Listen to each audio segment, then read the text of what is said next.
Well, girls, can you give me a STEM rocks? Can you stand up and say STEM rocks? Come on. Yeah. Yeah, one more time. 1, 2, 3. STEM rocks. All right, thanks. Have a seat. Woo!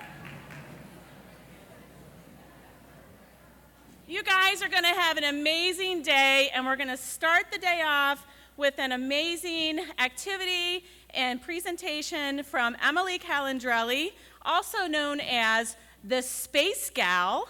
And you can find her at the Space Gal on social media. So if you're on Twitter, Instagram, Facebook, look her up, and you can follow her. As Dr. Maisie says, she's from WVU and has a couple different engineering degrees from MIT. And she wants to inspire more females, more girls like you, to pursue STEM careers. And she believes in you and wants you to know how amazing you are and wants to empower you in your creativity and your interests and help you guys realize that there are many opportunities that exist in the STEM fields. And so she's going to share with you today kind of her path and help you maybe kind of realize what's out there for you and empower you and get you supercharged for STEM. So as we welcome Emily to the stage, give me one more time. STEM rocks. 1, 2, 3. STEM rocks. All right. Thank you, Emily. Thank you.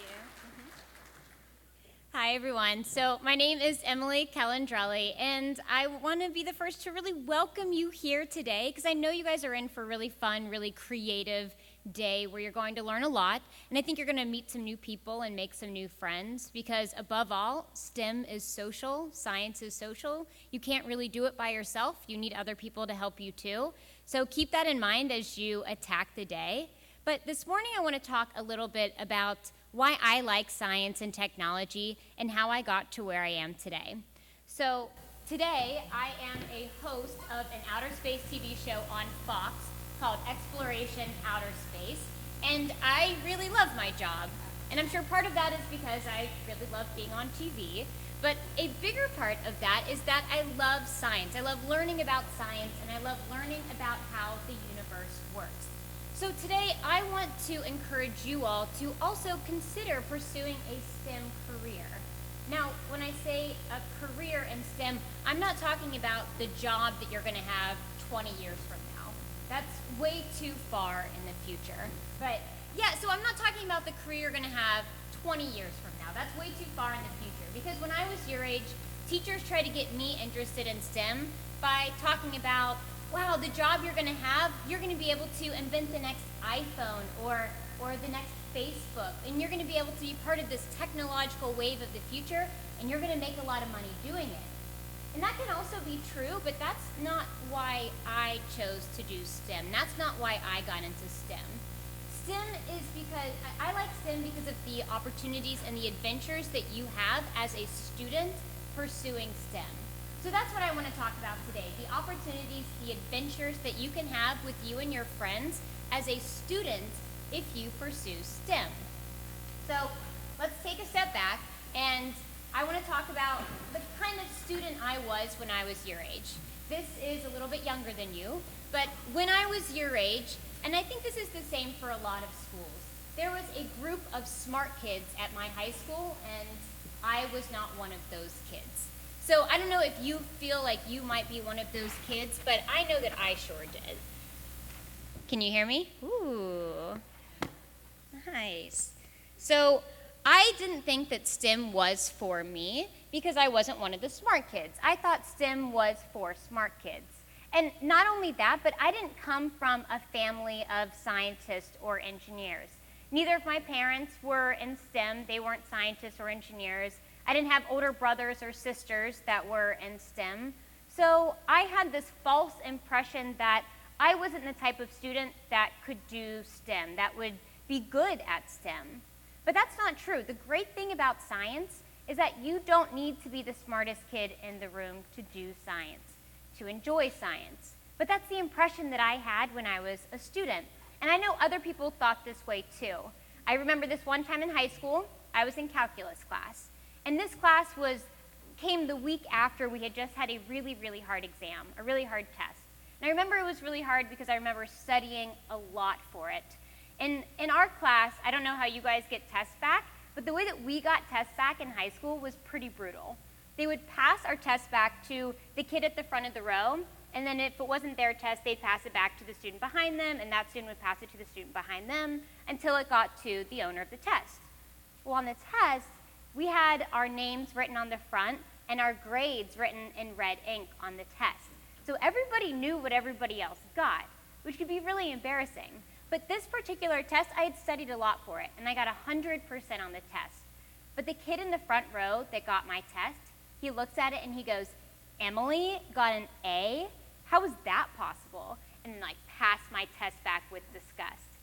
He also thought that I wasn't the type of student that could do well in science. But of course, after high school, I went on to get degrees in engineering at MIT, and now I have my own TV show about science and math and space exploration. So I showed him, and I showed myself, that you don't need to be the smart kid. You don't need to be the kid that comes from a family of scientists or engineers to be good at STEM, to do STEM. You can do it if you just work hard at it. And if you do, you are in for some really fun adventures.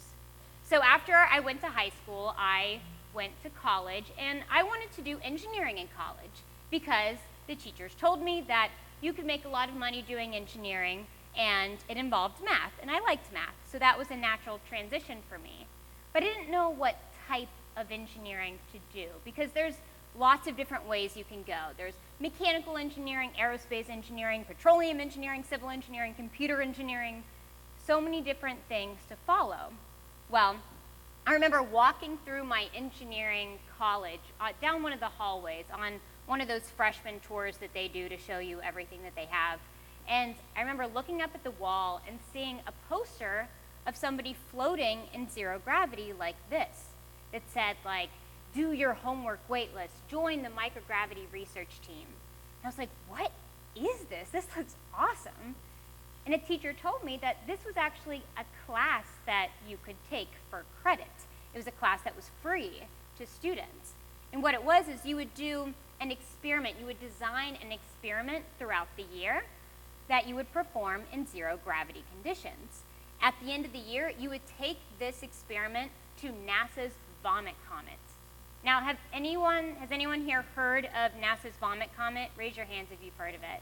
Okay, so just a few of you. This is the coolest thing in the entire world, and you guys have to know about this. So NASA's Vomit Comet is an aircraft that flies like a roller coaster. It's literally like a 10,000-foot roller coaster that flies like this. And if you've ever ridden in a roller coaster, and sometimes you can experience this in your car if you go over a hump, but when you go over that hump, you get a little air time. You feel a little weightless. Your butt lifts off the seat. That aircraft does that, but instead of just getting a brief moment of weightlessness, you get 30 seconds of it. So while that may not seem like that long of a time, it's enough time to fly around an aircraft. And so you perform your experiment when you go over that hump. But then you have to go back down, and when you go down under the hump, you feel twice gravity, so you feel really, really heavy. So you have periods of 30 seconds of weightlessness, 30 seconds of really heavy, 30 seconds of weightlessness, really heavy. And if you do that for 2 hours, well, that's why they call it the Vomit Comet, because that's not really a natural thing to be doing with your body. So instead of really explaining more about this, I want to show you. So this is a clip from my show. I always think it's funny because when you watch us come off the plane, we don't look like we're like, yeah, we just flew in microgravity. We all look kind of like sad and tired because after you do that for 2 hours, you're sort of ready to get off the ride. And as I said, it's called the Vomit Comet. And that was the second time that I've flown on that aircraft. And that time I didn't throw up, but the first time I did. Because if you heard the guy who gave advice, they said, when you first experience this, don't get too crazy. Don't jump off the floor, you'll hit the ceiling. Don't do backflips because your body's getting used to this feeling that it's never experienced before. And of course, when I felt it for the first time, I was like, oh my God, and I was doing backflips, and I was standing on the ceiling, and after 3 parabolas, I was like, I need to sit down. And because why is the vomit comet sort of dangerous? Well, if you throw up in zero gravity, where does that throw up go? Right? So that could be really bad for everybody else who's on the plane with you. Well, you wear these flight suits and you have a throw-up bag that's in your breast pocket. So if you feel sick, they're like, pull that out really quickly so you don't ruin everybody else's day. So I had to do that and pass it off to one of the workers who had to take my throw-up and put it in a bigger baggie. So the first time, I was still getting used to it. The second time, I was a pro and I didn't throw up. Now, this is an experiment that allows you to simulate weightlessness. It is completely free to students. That was the coolest part for me. This isn't something you had to pay for. This was just something you had to work hard and you could get. So it's just one of the opportunities that you could have if you're a student pursuing STEM. So while this simulates weightlessness, if you really want to get to space, you're going to have to use a rocket. So now I want to do an experiment with you guys. You have some tools in your bag. If you can get it's a film canister, that little clear canister. Yeah, I think it's in a Ziploc baggie.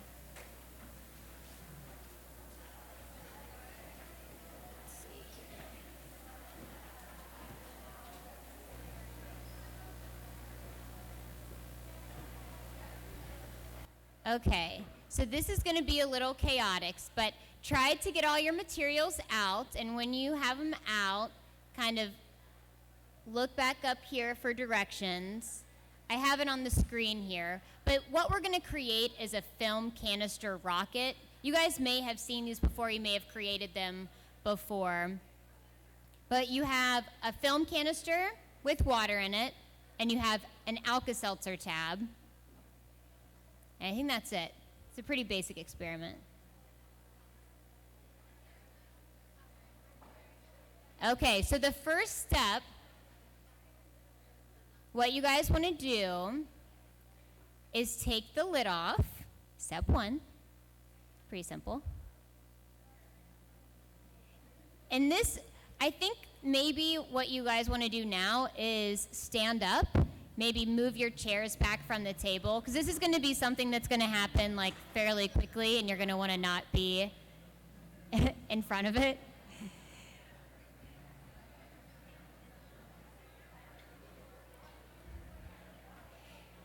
So a few safety precautions here.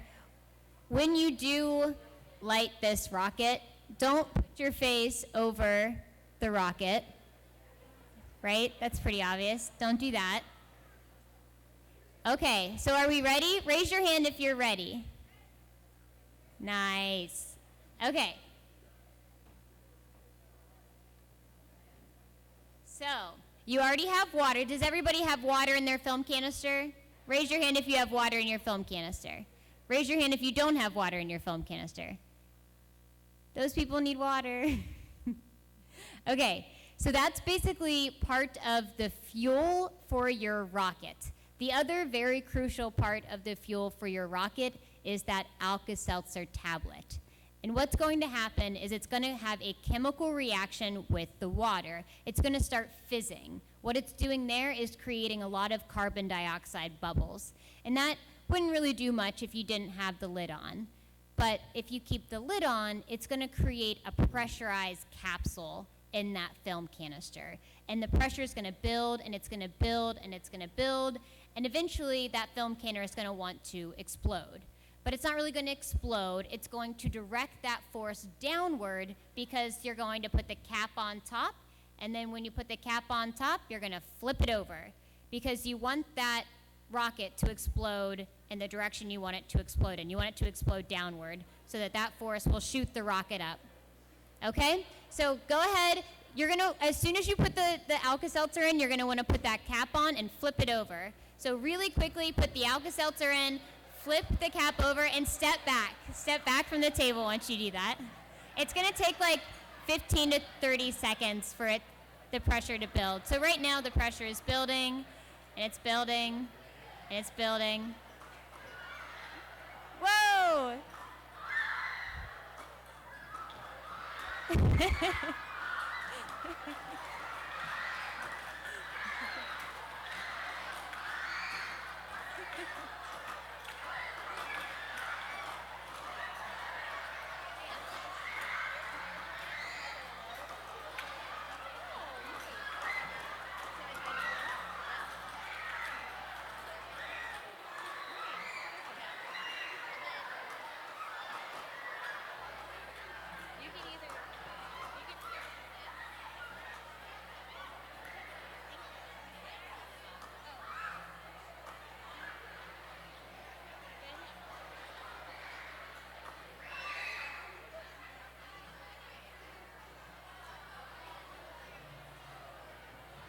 So what you're seeing here is Newton's 3 laws in action.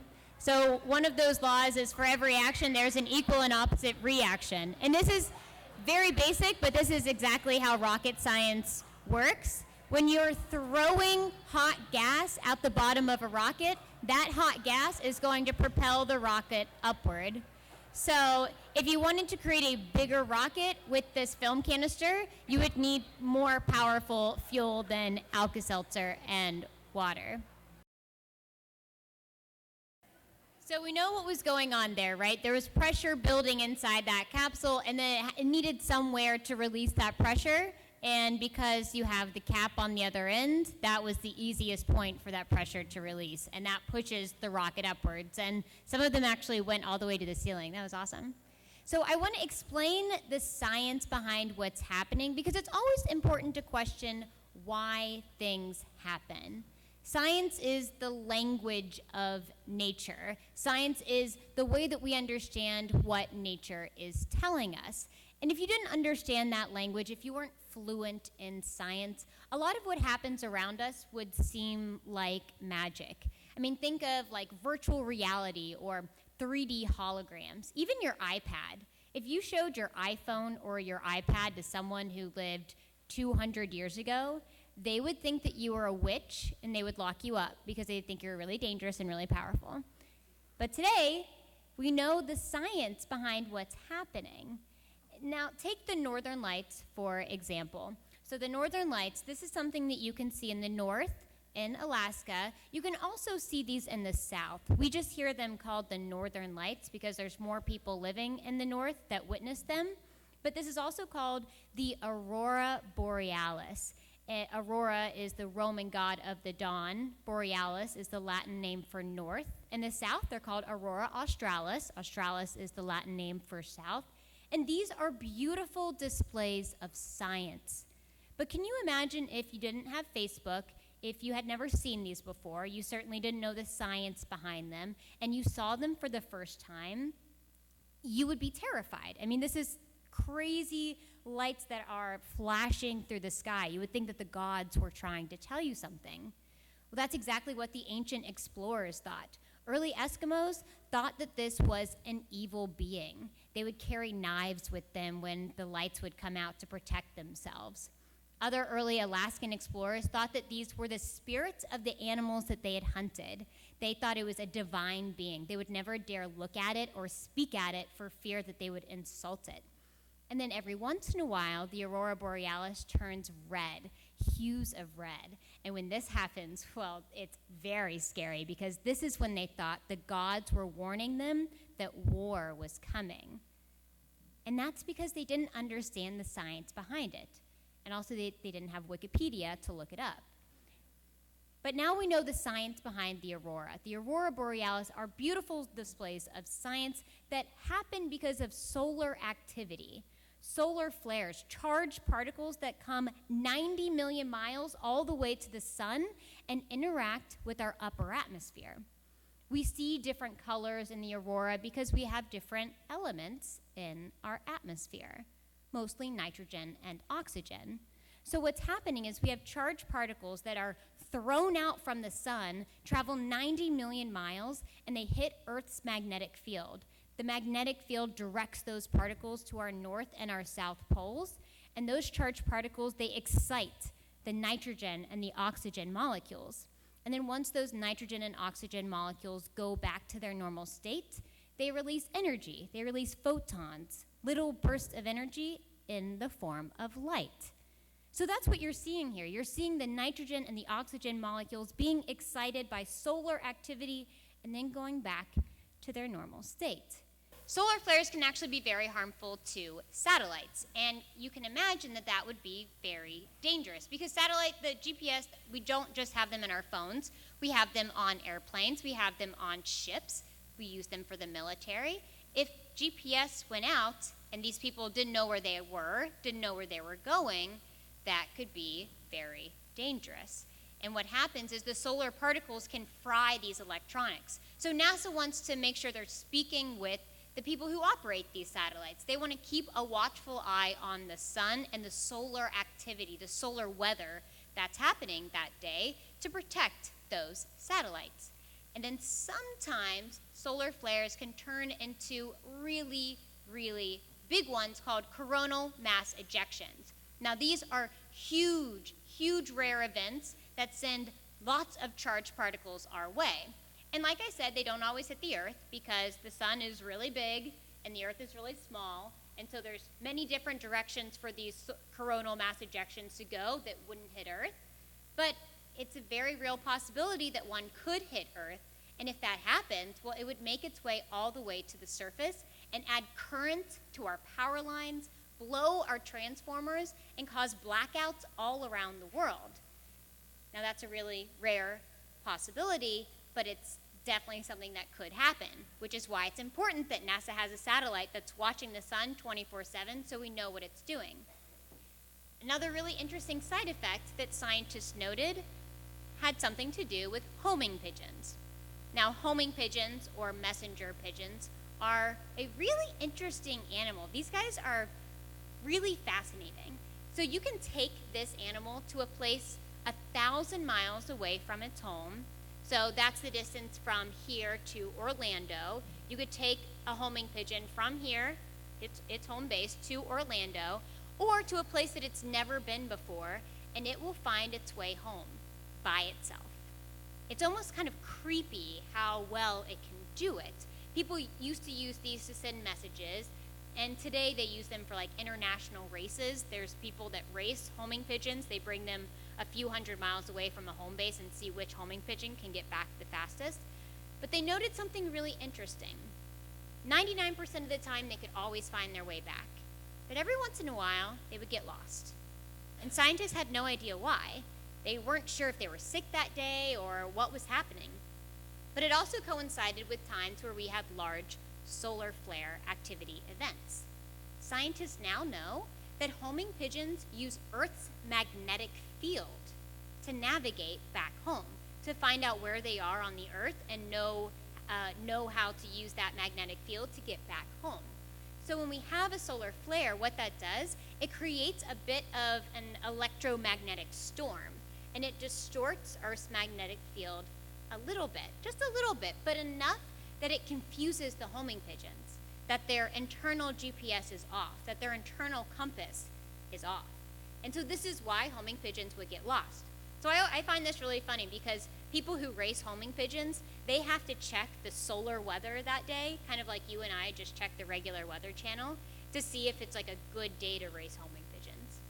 So whether it's beautiful lights in the sky, our satellites, our GPS in our phones, or homing pigeons, the sun has so many magical effects on different things in our world. But we wouldn't understand any of that if we didn't understand the language of science. It's always good to question why things happen, because if you didn't, you would blame everything on evil spirits. You can be smart about the language of science. You can be fluent in the language of science. Now, a good habit that I keep, that I would encourage you guys to keep, is as you go and leave here and go throughout your day and the world, write down questions that you have about how the world works. Like, why does your toaster get hot in the morning? Or if our sun is yellow and we receive light from our sun, then why is our sky blue? Why don't satellites fall back down to Earth after you've launched them? Write down these questions. I do this myself on my iPhone and my little notes app, and then when I have time, I Google them later. It's a good habit to keep to make sure that you're always paying attention to the world. Because you guys are smarter about math and science than any generation that came before you, than my generation, than your parents' generation. You grew up on iPhones and Facebook and the internet and Instagram. These are things that you are all accustomed to. That's not stuff that we had growing up. So use that to your advantage. Leverage that knowledge that you have over generations that you had before you. Because if you do, think about the discoveries, the inventions, the cures that you guys will come up with. Because science isn't just about learning, it's about doing. And if you're a student who is focusing on science, you're going to find so many fun opportunities to do science. Now, this next one I want to show you is something that I got to do through my show. I went back to West Virginia University, and I got to participate with a high-altitude balloon launch. This was a student team. Again, they were doing this for a class, and they were launching a high-altitude balloon as an experiment. Now, a high-altitude balloon is literally just a really big balloon that goes to high altitudes, that goes about 3 times the height as you would if you were flying in just an airplane. And people use this to do experiments in the upper atmosphere. People who are doing weather science, they use this to, they add sensors to those balloons and they check the weather. That's part of how we get our weather every morning. But these students were using it as just a class experiment. And what happens is you fill a high altitude balloon with helium, you attach an experiment to the bottom, and then you just let it go. And that helium balloon, that will go up to around 100,000 feet. And once it gets to that altitude, the balloon pops, sending the experiment back down to the ground. But why does the balloon pop, right? So you're filling that balloon on the ground where the pressure is higher. But as that balloon increases, the pressure is getting lower and lower and lower as you increase in altitude. Well, that pressure inside the balloon is higher, right? Because you filled it at the bottom. And that pressure, the air inside the balloon, is trying to reach equilibrium with the air outside the balloon. So as the air increases in altitude, that balloon is getting bigger and bigger and bigger and bigger because the air inside, that high pressure air inside, is trying to reach equilibrium with that lower pressure air it's seeing outside. So as the balloon gets higher and higher and higher, it gets bigger and bigger and bigger, but that plastic of the balloon, it can only take so much stretching, and at a certain point, it pops, sending the experiment back down to the ground. How do those students get their experiment back? Well, I went to West Virginia University to find out how, and I'm going to show you another clip of my show so you can watch this kind of chase of a balloon. So a fun fact about that shoot was that that was my very first shoot for my show. Like, that was the very first job that I had after college, and that was the very first day at my job. So I was really nervous that things weren't going exactly as planned, because I had convinced my entire film crew to fly to West Virginia, my home state, and to follow this high-altitude balloon team.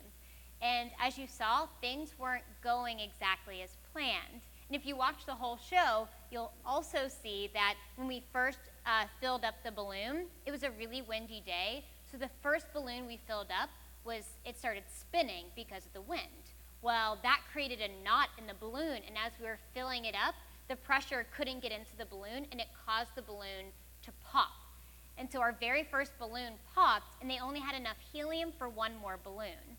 So if that one popped too, we would have had to all gone home, and that would have been a really bad first day at my job. And then you saw there, the GPS coordinates weren't working either. So I'm thinking like, oh my gosh, this is the worst day ever. Everything's going terribly. Why did I pick to go here? This is terrible. But what really happened was everything went exactly as it was supposed to, because that was an experiment. You do an experiment to learn how to do things better the next time. You do an experiment to see how everything can go wrong. That's when you learn. You don't learn when everything goes right. You don't learn anything then. You learn when things go wrong. You learn how to change things to make things better in the future. So all of those students, they now know how a high-altitude balloon launch can go wrong, and they can use that knowledge to do it even better the next time, to do it bigger and better the next time. So if they choose to, those students could go on and do bigger and better things with high-altitude balloons, which, as it turns out, there are a lot of different things that you can do. This team launched an entire telescope, a 3-ton telescope, using a high-altitude balloon. So they didn't just send a small box payload into the upper atmosphere, they sent a 3-ton, bigger than a car, up to the upper atmosphere. This guy, does anyone recognize this picture? Does anyone kind of know who this is? Okay, so this is from the Red Bull Stratos mission. And this guy is Felix Baumgartner. He used a high-altitude balloon to go about 25 miles up in the sky and skydived from that altitude. He skydived from the edge of space. And because he did that, He was the first person in the world to break the sound barrier with his body. So most people break the sound barrier in an airplane or some vehicle like that, a jet or something. He broke the sound barrier with his body because he used a high-altitude balloon to skydive from the edge of space. So another interesting way that you can use high-altitude balloons. And this one's really cool. This is a wave of space tourism, a new wave of companies that are offering rides to space or to the edge of space. This is called the World View Experience. And you can pay to ride in a high-altitude balloon to the edge of space. You don't actually get to go to space, but at that altitude, you can see the curvature of the Earth. You can see the black backdrop of space. And the whole trip takes about 5 or 6 hours. You can have Wi-Fi and drinks in there, and you can experience 2 hours of that view at the top for the low, low price of $75,000. Now, this is another really interesting space tourism. This is upping the game. This one is even crazier. So this is a company called Virgin Galactic. And what they're doing is they're revolutionizing space travel by allowing everyday people to go into space. So right now, if you wanted to go to space, you're going to have to become an astronaut. You're going to have to apply and go through the rigorous testing to be the selected few who become an astronaut. Right now, only about 600 people in the entire history of the world have gone into outer space. Only 600 people. Most of them are white males. This company is changing that. They've already sold over 700 tickets into space. So once they start flying, they're literally going to double the amount of people that have been into space, and they're going to increase that diversity because so many different people from different backgrounds, from different parts of the world are going to buy these tickets. Now what they do is they fly a rocket into space, and you really just go up and down in what they call suborbital space. So suborbital space means you don't complete a full orbit.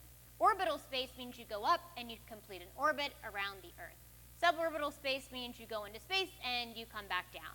So that's what this company is doing. You get 5 minutes in space, you get 5 minutes of that weightless feeling that you saw on the Vomit Comet, and you get that for the low, low price of $250,000. $250,000. So who has bought these tickets? These are some of the people that have already bought tickets into outer space. Katy Perry, Justin Bieber, Ashton Kutcher, Leonardo DiCaprio, Angelina Jolie, and Brad Pitt. So in the next 10 years, all of these people are going to become astronauts.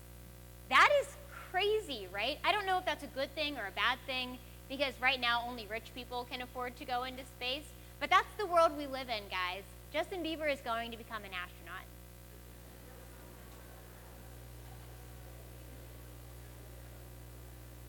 Oh, did you guys see that before? Yeah. Okay, and so then the next one, the one I want to leave you with, is this really, really crazy space tourism. Not only do you get to go up and down in space, but you get to take a trip around the moon, just like a lot of the Apollo astronauts got to do. You get to literally go into space, swing around the moon, and come back. It's like a week-long experience. This one is $150 million.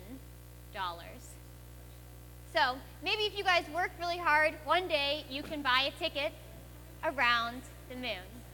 And the really exciting part here is that all of these companies are very real companies, and they're all hiring. So they are looking for students like you to work with them, to be part of this wave of the future, of this new wave of space tourism, of exploring in new ways. Because now, space exploration is getting cheaper than it ever has before, which is really exciting because that means more people can explore space. That's really cool because if you created a space company, that would be different than a space company that you would create or a space company that you would create. We all have different ways we'd like to explore space. So the diversity of space exploration is unprecedented today. And it's something that I find really interesting to be a part of, to learn about. And I think you guys can keep this in mind as you start to think about what types of careers you want to pursue, because there's a lot of different fun ways that you can go. So I'll let you guys go, but I want you guys to keep this in mind. Have a really fun day, have a creative day, make some new friends, and learn something new today. Have a great day.